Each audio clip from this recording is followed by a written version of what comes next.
Welcome back to my YouTube channel. Ayan, for today's video, ayan, ipapakita ko sa inyo kung ano yung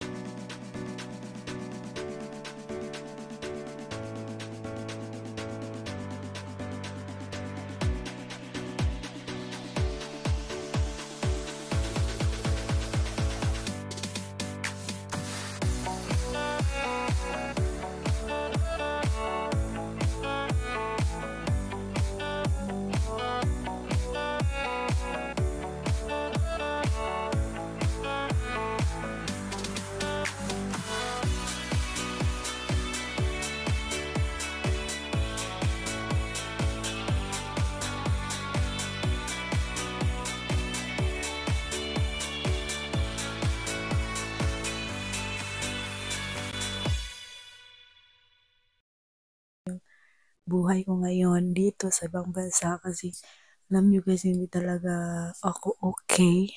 Kasi nilalagnat kasi ako. Parang nahirapan ako huminga kasi yung ubo ko napakatigas. Hindi ko naman talaga, hindi ko to kasi kahapon lang to nag-start. Yung parang hinihingal na ako. Tapos naminom naman ako ng vitamins or ng gamot ko. Ngayon na ako ng gamot tapos di pa rin siya nawala guys. Ayos na ako ng hindi nawala yung ano ko dito. Napakahirap talaga guys. Magkasakit ka na hindi tulad sa Pilipinas na magkasakit ka na merong mag-aalaga sa'yo na meron kang yung matulog ka lang, mahiga ka lang.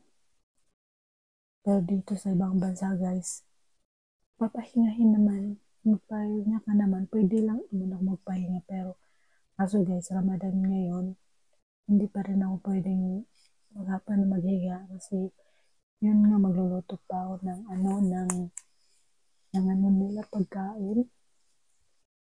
Kaya magmamas lang ako kasi kailangan ko talaga gumalaw guys kasi magluluto ako ng pagkain nila. Hindi pwede maghiga-higa, paano na lang sila, wala naman akong ibang kasama dito na mag-alaga sa kanila kasi ako lang talaga mag-isa. Kasi si ate lang doon sa nanay ng amo niya, tapos ako lang dito. Masama talaga yung pakiramdam ko. Dito, yung lips ko, nagda-dry siya. Kasi parang yung lagnat ko ba, yung parang sobrang init ko. Tapos pag mag-aircon naman ako, napakalamig. Tapos pag hindi, napaka-init guys. Kaya kailangan ko talagang mag-strong. Kaya kayo mga kababayan, mag-iingat talaga kayo kasi hirap talaga magkasakit dito sa ibang bansa. Kasi tayo lang yung mag-alaga sa ating sarili. Wala nang iba. Kasi yung mga amo natin, dalan lang tayo ng gamot, painumin lang tayo ng gamot na tapos pahigayin tayo isang oras. Ang iba nga, hindi nga pinapahinga pinapainom lang ng ng gamot. Tapos, dito naman, kung hindi lang Ramadan, okay lang naman kasi pag maglinis-linis lang naman ako. Kagabi pa to, naramdaman ko na grabe talaga yung pagod ko. Yung parang sakit talaga yung dibdib ko, yung likod, sakit. A few moments later. Guys, napakahirap talaga na magtrabaho ka na nag-mask. Ang hirap na huminga. Nahihirapan na nga huminga. May mask ka pa. Lalo ka pang, para kang inano dito kasi nahirapan na akong huminga. Tapos di pwedeng hindi ako mag-mask kasi magluluto ako ng pagkain nila. Ayan guys, napakahirap talaga maging isang OFW guys na may nararamdaman. Pwede naman kang magpahinga pero oh my god, pero hinahabol ko talaga yung hinihinga ko guys. Ay, nag-start na ako naglinis doon sa sala. Inuna ko yung kinuha ko yung mga kalat nila kagabi. Kasi yan sila. Hinahayan niyo. Tingnan niyo yung kusina. Pag tulog ko kagabi, hindi ganyan. Pero ngayon, iwan ko lang ano na nangyari guys. Kaya, Panoorin nyo yung buong buhay ko ngayong araw na to, guys. Ayan, alas 10 na ng gabi. Nag-order na lang ako ng pagkain. Nagpaalam lang ako sa amo ko na mag-order na lang kasi anong oras pa sila magluto. Sila lang daw yung magluto. Buti na lang nakakaintindi yung alaga ko. Siya na lang daw yung magluluto. Kaya hindi niya ako pinaluto. Then kanina pagkatapos ko mag-prepare sa kanilang pagkain doon sa sala, pinapatulog nila ako, pinainom ng gamot. Kaya yun, natulog ako pero hindi naman talaga totaling natulog kasi yung parang palagi lang ako nakapikit pero hindi talaga ako nakatulog kasi yung bigat ng katawan ko, yung parang wala, sakit yung ulo, lalo na sumakit yung ulo ko sa kapikit kaya gusto kong matulog, hindi naman ako makatulog. Kaya mahirap talaga guys, pag magkasakit tayo dito sa ibang bansa guys, walang mag-aalaga sa atin. Kaya mag-iingat talaga tayo sa katawan natin para hindi tayo magkasakit. Kung magkasakit man tayo, iinom tayo ng gamot agad. Kasi ako naman, uminom naman talaga ako ng gamot. Kaya yun, gutom na gutom ako kasi sabi ng amo ko, 2 daw yung inumin na gamot. Dinalawa ko. Yun, parang ang dami ko talagang ininom guys. Hindi talaga mawala yung aking lagnat, yung init. Kaya naghatbat na lang ako kanina. Naghalfbat ako para mawala medyo yung init. At saka yun, nilalamig naman. Kaya guys, na ito talaga yung pinakamahirap sa FW guys na magkasakit. Yung walang mag-alaga sa'yo. Kaya nag-order na lang talaga ako. Gusto kong kumain. Pero mapait naman yung bunganga. Kaya pinaganuan ko na lang yung ko. Kaya panoorin nyo mamaya pagdating ng order ko kung ano yung in-order ko. One eternity later. Ayan guys, dumating na yung order ko. Ito na yung in-order ko guys. Tapos ako lang mag-isa kumain kasi wala pa si ate. Kaya ako lang muna yung kakain. Titiran ko na lang siya. Hatiin ko to kasi ate kami ng bayad dito. Kaya kailangan pantay yung pagkahati. Joke. Kailangan mauna akong kumain kasi gutom na ako. Kaya mauna na lang. Kaya tingnan ko yung pagkain na kung ano yung in-order ko.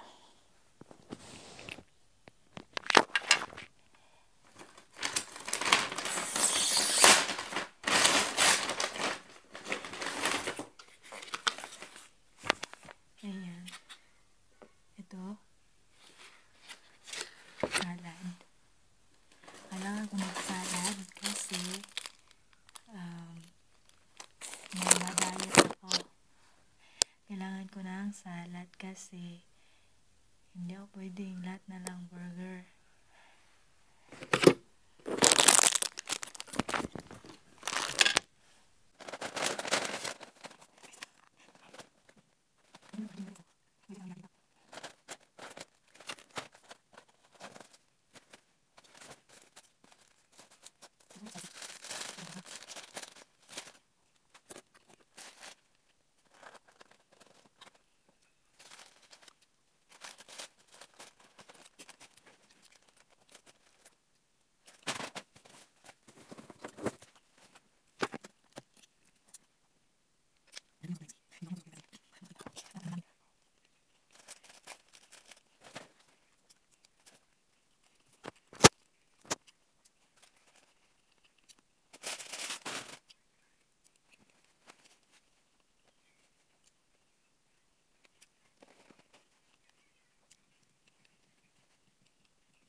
Ito yung tinira ko kay ate.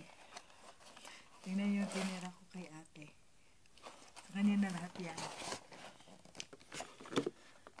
Saka ito. Salad. Sa kanya na lahat.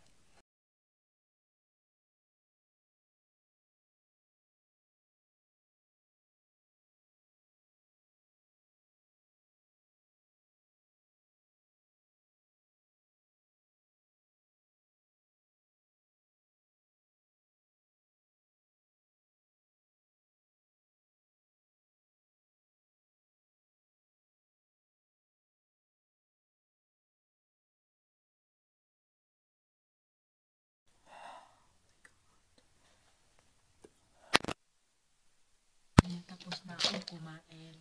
Kaya guys, ganyan talaga yung buhay ng bilang isang OFW na nagkasakit. Kaya magpakatatag tayong lahat. Thank you so much guys for watching. And please subscribe to my YouTube channel.